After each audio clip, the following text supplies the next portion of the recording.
Hey guys, and welcome back to another episode of Garage Biljon and to my 968 Resurrection. In the previous episode, you all saw me starting this car. That battery was bad. I've been charging it for probably about 2 weeks and it still is not getting any better. So for that reason, I have ordered myself a treat, and that is an original Porsche battery for the 968. I know it's a bit more expensive than a Bosch or a Varta, but the reason I do that is because you can see this battery inside the engine bay of a 968, and I don't want to see some generic brand in there. I want to see something that says Porsche, because that's the way I like things. A lot of you on my Instagram and on Facebook and in the comments were kind of surprised that I dared to start this engine. I guess I have to disclose some information. I did look at more than what I showed on the video. So what I'll do is I'll take you on a tour as to the things that I found and why I thought that this engine is okay, and I still believe it is. So let's start by opening up this whole inlet tract.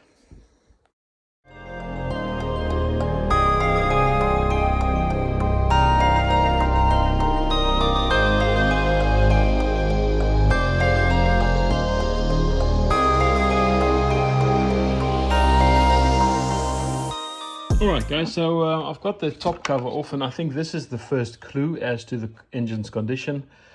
Look at the inside of this filter housing. Now this is obviously the way it sits in the car, or actually this is the way it sits in the car. So you're looking at the roof of the inside of the airbox, and there is not a single piece of mud to be seen anywhere in this. All right, so this is clean. That was my first clue as to the condition of the engine. Then looking at the air filter, this is, let's move it a little bit. It'll be sitting like something like this, and this is something that I picked up on, and you can see it's grimy on the top of the filter, and if we lift it up we can also see it's grimy at the bottom. Now if you look inside the filter housing, you can see the bottom was indeed dirty and it was cleaned by someone. And this is the reason I felt comfortable buying this car, because if you look at this, someone cleaned this. That same person did not clean this. So that is clue number one.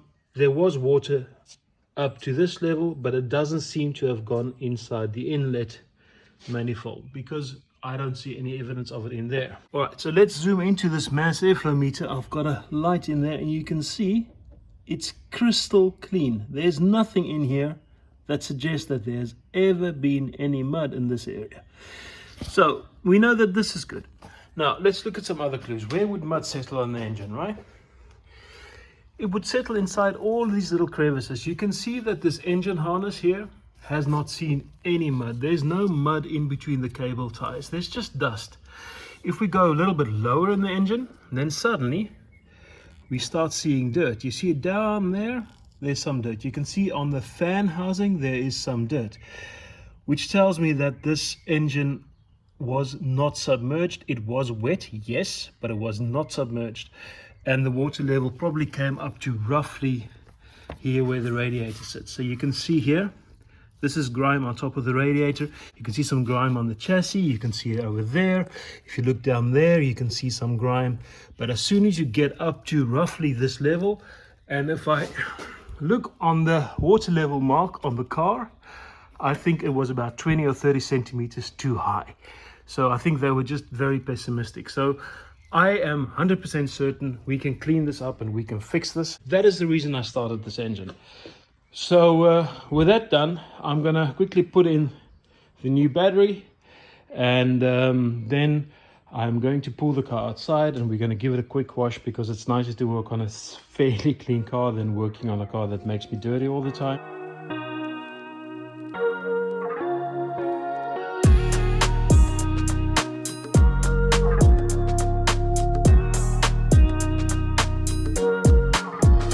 Remember, when you do connect batteries or disconnect them, your positive is the first to go on and the last to come off. This way you avoid any potential damage in the system. I don't know why that's the rule. It's the rule I've been taught, and it's the rule I'm sticking to my whole life. There we go. This even fits better than the other battery. I didn't even have to stretch the leads this time, so this is quite good. I just need to tighten them down. All right, so the new battery is installed, so let's see if we can crank her up with a bit more speed than I could on the previous ones. Let's see what she does, guys. Oh. One more? No, it's not gonna go.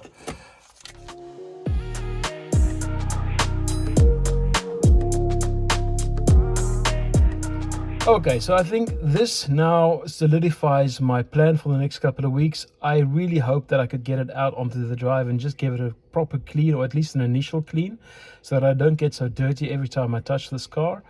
But obviously the car has other plans. So what we're going to do is I'm going to get the car onto the quick jacks.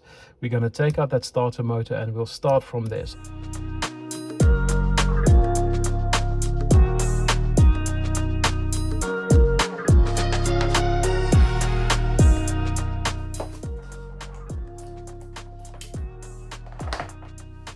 Alright, so the quick jacks is now connected, it's under the car, it's been set up, so I'm just going to lift it a tiny amount to see whether the rubber blocks pick up on the correct spots.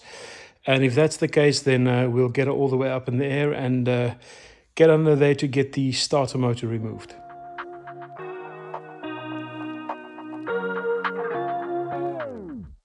Alright, I've got the negative pole disconnected so we can safely work on the starter.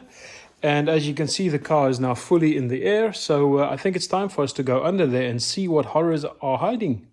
Okay, so welcome to the bottom of the car. This is the rear, obviously. You can see here is a nice aftermarket stainless steel exhaust. This looks like a really high quality job. Flowing what looks to me like all the way up to the catalytic converter. That seems to be original. I'm not seeing any strange surprises down here. It's looking really good. The brakes are looking great. The under trays are looking really, really nice and straight. So yeah, I think we're going to be okay. So let's get down to that starter motor, get it disconnected, and then see what's going on with that.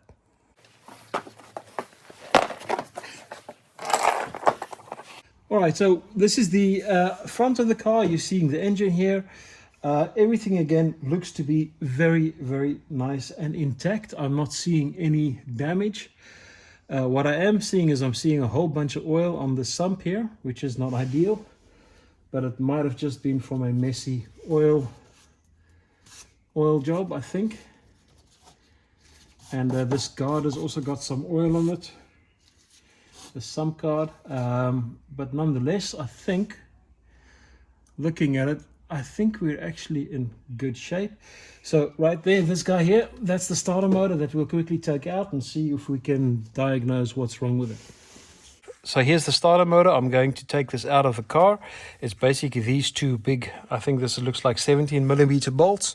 And then it's got connections up here from the wire harness. So let's get going on that so we can get this guy off. And then we'll diagnose the problem further.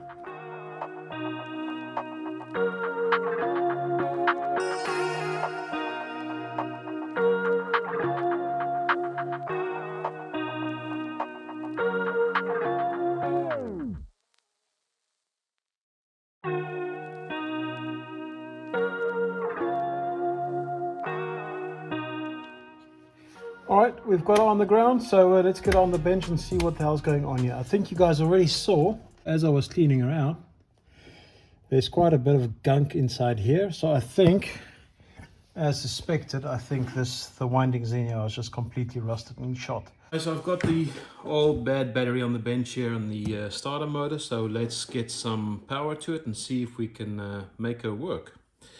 So the first thing we need to do is get the jumper cables on the negative pole and get that onto the casing of the starter motor like that.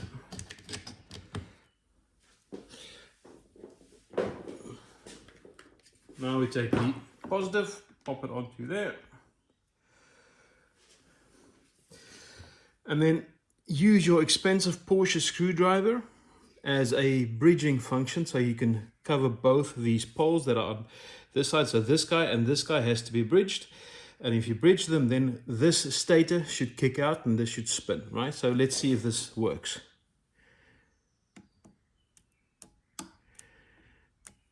Nothing. So I'm getting sparks, but I'm not getting any. I can hear it wanting to click.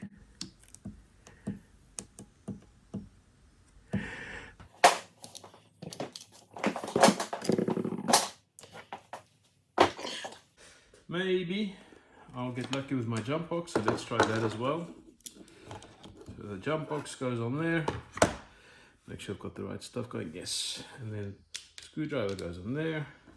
Let's get it switched on. Switched on. See what we can do. Nothing. Yeah, it's complaining about a short circuit. Alright guys, so I think we can conclude that this starter motor has now given its final spin.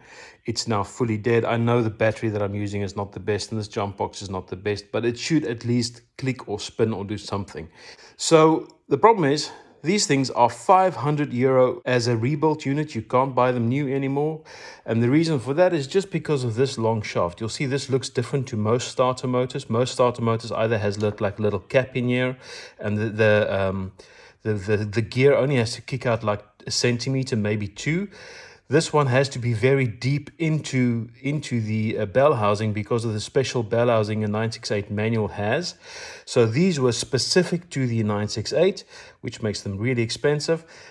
So this is my first hurdle and I'm not happy with it. Anyway, I think there's many more to come.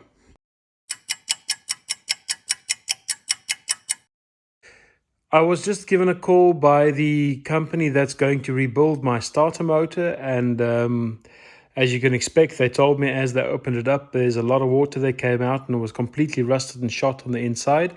So they're going to rebuild it for me. I can pick it up on the weekend. So while we wait for that, let me show you what I have already bought for this car. So I have managed to score new sun visors because those were missing in the car. I managed to get these little unlock latches for the roof because also this was missing. And I also managed to buy this trim piece that sits on the top of the windscreen because that was also missing. And the last piece of missing hardware was the handle for that door, so that I can actually, it goes like this, so that I can actually open that door with a handle because it's always nicer. So I just need to get some gaskets for this guy. And then the last thing I bought is on the workbench over here. And that is a new or good used alternator. This one doesn't sound like it's dying like the other one does. So all of these parts, this alternator, all the paraphernalia that I just showed you came from my friend who I also bought this car from. His company is called Inline 4, and he basically specializes in dismantling crash damaged, or such as this one, flood damaged 968s and 944s. He has an insane amount of spares in his warehouse. I'll put the link down in the description. I'm not sponsored by him. He's just a good friend of mine. So make sure to send him an email. And maybe if I'm a little bit lucky, he'll give me some discount on all the parts I need to get this guy going again. Anyway, until my starter motor arrives, I also thought that I will just pull out the carpet in the rear here. So it's not very thick. It's maybe a millimeter worth of mud. And I think I can fairly easily get this out if I just start using a sponge and a bucket. And even in these wells, you can see it's dirty. The good thing is there's a hole in there, so I can just unplug this hose that's running down there, and then I have a hole, so I can get this one sparkly clean. The same goes for this. A lot of mud is in here, but I'll take out the spare wheel and I'll take out the plugs in the bottom, which means I can wash this whole thing as a unit. And then the same goes on this side. Same story again. I'll disconnect the pipes and then I can clean that. And then I think I should have the rear fairly nicely buttoned up. You can see it's not too bad. The cabling just needs to get some love. So I'll probably get a steam cleaner and trying to just get into everything and get it all nice and fresh again. So this looks the way it should. But before we do this, obviously I want to get this car onto the drive. And that's only going to happen after I got the starter motor in, which means this is where I'm going to end my episode. So thank you very much for watching. I know I told you I'll wash it in this episode, but you know, this is the way things go with these kinds of cars. You never know what they have in mind for you. So the same as with my 924 Safari series, there's no plan, there's no strategy. This is just me being busy every night after work, playing with a new toy. So if you like this kind of content, please think about subscribing. Please leave a like and let me know what you think. I like having a discussion with you. I read all my comments. I read all my emails. So yeah, let me know what you think. So until next time, goodbye.